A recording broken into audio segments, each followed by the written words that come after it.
Je m'appelle le père Sébastien Dumont, je suis belge et je suis arrivé ici à Cuba au mois de septembre 2021. Notre communauté s'appelle les missionnaires serviteurs des pauvres et elle a été fondée au Pérou, dans la Haute-Cordillère. Et notre fondateur a toujours été très sensible à cette partie de la population, à les personnes les plus dans le besoin. Je connais bien le Pérou aussi et les petits villages où il n'y a souvent pas d'électricité, les gens ont une alimentation vraiment de base. Mais ici, la pauvreté est plus extrême et plus étendue. Ce qui frappe d'abord, c'est la pauvreté matérielle. Souvent, les parents se sacrifient pour que leurs enfants puissent manger 3 fois par jour. Et eux, souvent, ne mangent qu'une fois par jour. Ça, c'est fort courant. Et puis, les personnes âgées aussi, qui justement auraient besoin d'une alimentation un peu plus délicate, un peu plus équilibrée au point de vue vitamines, etc., n'ont pas ce qu'il leur faut.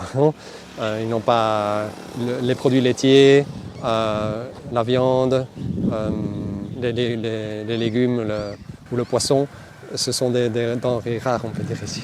Il y a aussi un manque de médicaments qui se fait très fort sentir. Par exemple, il y a de grandes difficultés d'obtenir des médicaments pour une fille ici dans un village à côté qui s'appelle Camilo Cienfuegos, petite fille d'une dizaine d'années. Elle souffre de leucémie. Elle a déjà eu plusieurs AVC et depuis maintenant peu de temps, elle a perdu la vue aussi. Et elle aurait besoin d'un traitement qu'ici à Cuba, il n'y a pas moyen d'offrir.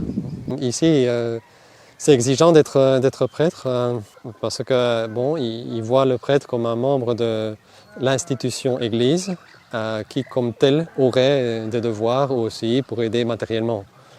Personnellement, je suis chargé dans notre communauté des médicaments et ça me demande une bonne partie du temps dans la semaine. Parfois, on reçoit des paquets de l'étranger ou des personnes qui voyagent de l'étranger nous apportent dans leur valise des médicaments. Il faut mettre tout ça en ordre et puis faire que ça arrive dans chaque communauté ou aux patients qui en ont le plus besoin. Et puis aussi, on aide avec des aliments en essayant d'acheter dans la rue ce qu'on trouve quand il y a moyen d'en acheter en quantité. Et on fait des paquets alors, pour les familles les plus dans le besoin de notre paroisse.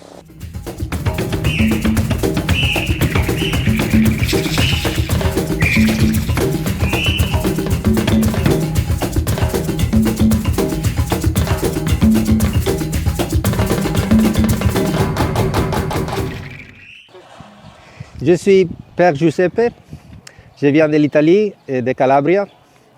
J'arrivais ici comme missionnaire il y a 8 ans.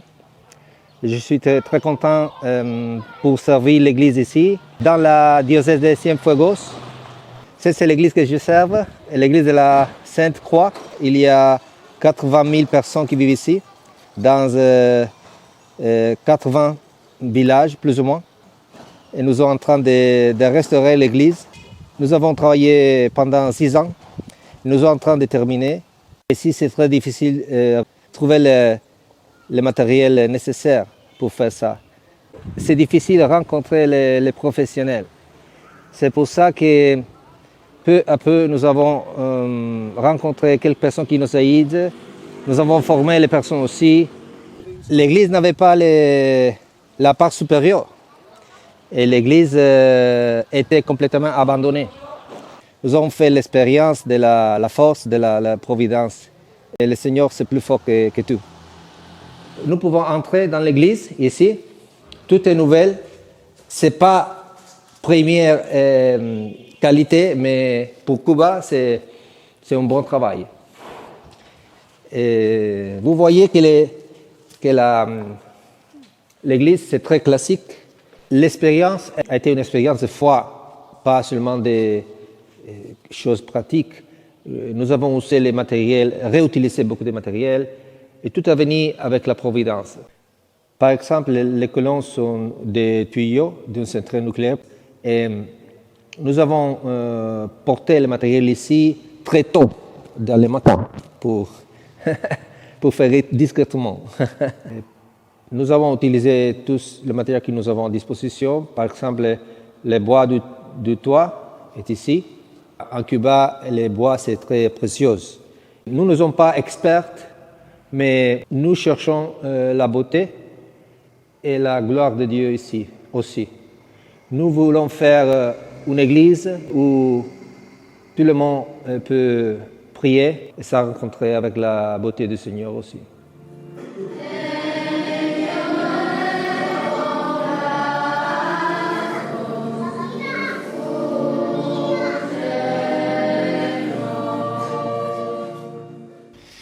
À Cuba, il y a une date marquante, 1959, prise de pouvoir de Fidel Castro.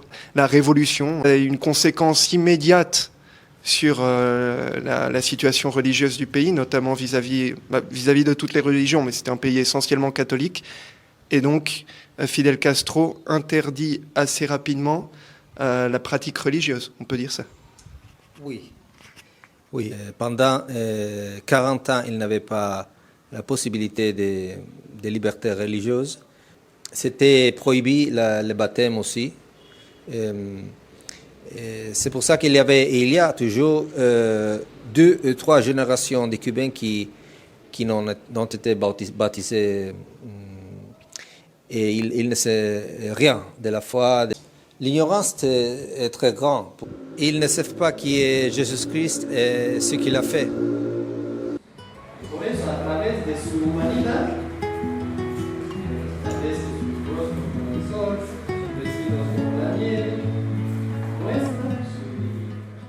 Ici, à Cuba, il y a aussi une culture très mélangée. Donc, les gens sont arrivés sur cette île depuis tous les pays.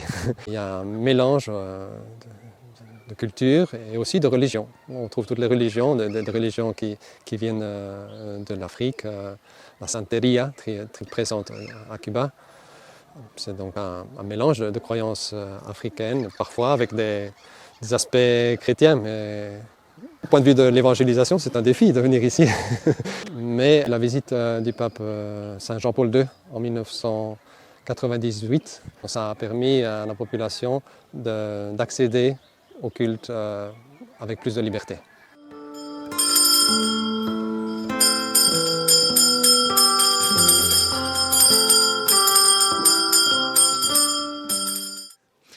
Vous m'avez dit que tout le monde ici un peu veut être baptisé. Mais ici, il y a une tradition locale qui s'appelle la Santeria. C'est une tradition religieuse, un peu ésotérique, qui vient de traditions animistes africaines. Et il y a une grande confusion des gens avec ces éléments-là. Et donc c'est pour ça aussi, j'imagine, que vous voulez être prudent vis-à-vis des baptêmes. Nous ne pouvons pas baptiser les enfants de ceux qui pratiquent la santeria. Ces intentions, c'est pas juste, c'est pas pur. Ils ne veulent pas être chrétiens.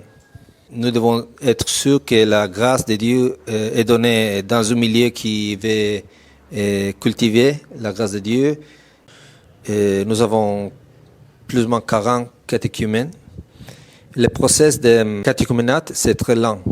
Notre intention est de le former bien. Nous avons besoin de 3 années pour arriver à la pleine communion avec l'Église. Alors, nous, on a assisté à plusieurs de vos messes. Et une chose qui nous a surpris par rapport à des paroisses qu'on voit en France, par exemple, ou en Europe plus en général, c'est qu'il y avait mais vraiment peu de gens qui communiaient. La plupart des gens arrivent avec les bras en croix et reçoivent une bénédiction. Est-ce que vous pouvez nous en dire un peu plus ? La raison, c'est très simple. Peu de gens ici ont reçu le sacrement du mariage. Les familles sont très divisées. Et il y a un processus de reconstruction de la famille avec la foi. C'est très lent. Il n'y a pas beaucoup de familles qui viennent à être catholiques. Et ceux qui ont reçu Les sacrements du mariage, ils sont un grand témoignage par la communauté. C'est beau voir la foi qui vient du milieu de la famille.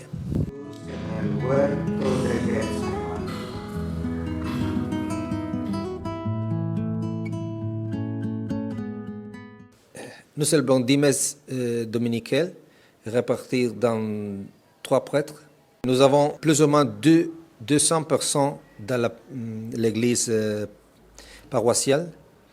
Et après, nous avons un groupe de 20 personnes, 25 personnes maximum dans les différentes petites chapelles que nous visitons le dimanche et le samedi aussi. Ce n'est pas important qui est grand ou petit. La chose la plus importante est qui c'est vrai. Une vraie communauté catholique capable de se transformer dans un feu. C'est un très grand travail de patience pour construire les différentes communautés. Je pense que la moitié de la communauté a quitté Cuba. Tout le monde ici veut quitter l'île. La vie ici, c'est très, très difficile. Et il n'y a pas d'espérance de futur pour les jeunes.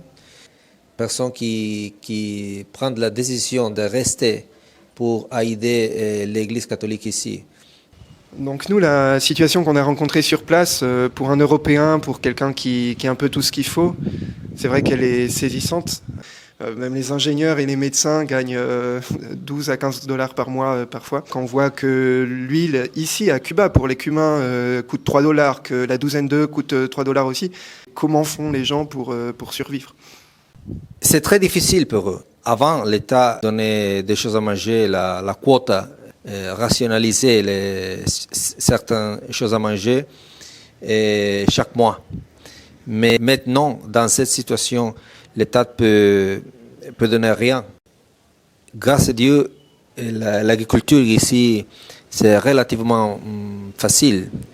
Il y a beaucoup d'arbres de fruits pendant toute l'année. C'est pour ça que la gente résiste. La solidarité aussi aide beaucoup. Et c'est très, très fréquent que ceux qui mandent des choses à manger de l'étranger mandent pour sa famille et pour autres personnes aussi. Donc maintenant, avec la pénurie d'essence et la situation politique, donc Donald Trump qui a renforcé l'embargo sur Cuba avec plus de pétrole qui vient du Venezuela, est-ce que Cuba a elle-même a de quoi pourvoir sa population en pétrole, en essence ?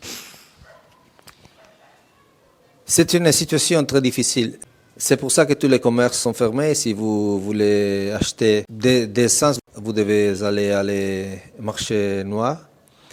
Il y a seulement une station d'essence dans toute la province, mais l'essence est réservée à les voitures pour le tourisme, à les taxis, les militaires. Il y a aussi une quantité limitée qui est 20 litres pour personne par jour. La vie en Cuba est une aventure, toujours, chaque jour. C'est pour ça que les Cubains disent continuellement, c'est pas facile, mais c'est pas difficile. Comment vous, missionnaires, vous faites face à cette situation ? Et surtout avec la patience, la force de Dieu, et la joie de servir l'Évangile, c'est la force la plus grande. Et nous devons être comme les Cubains. Il y a un jour que nous n'avons pas de l'eau, il y a un jour que nous n'avons pas la nourriture, il y a un jour que nous n'avons pas d'essence. Tous les jours sont différents. Pour conclure un peu tout cet entretien, est-ce qu'il y a quand même un message d'espérance que vous croyez possible pour le peuple cubain, pour les fidèles que vous servez ? Est-ce que vous pensez que les serviteurs des pauvres, avec cette situation aussi compliquée, vont pouvoir continuer à travailler à Cuba ? Nous avons une espérance très forte. Et nous sommes ici pour communiquer cette espérance. Et nous devons travailler pour faire que les Cubains rencontrent le Seigneur, qui est la source de l'espérance humaine et spirituelle, surnaturelle aussi. Eh bien, merci beaucoup, mon père. Merci pour nous avoir présenté votre belle église. Et voilà, je dois dire que Cuba est quand même un pays où les gens sont très chaleureux, très humains. tout n'est pas noir non plus à Cuba. Il y a beaucoup de belles choses et c'est ce qui nous a touchés. Donc on espère revenir bientôt et vous rendre visite à nouveau, peut-être avec l'église complètement finie. Ce serait une belle réussite, surtout dans ces circonstances. Vous êtes bienvenus toujours. Merci pour votre présence ici.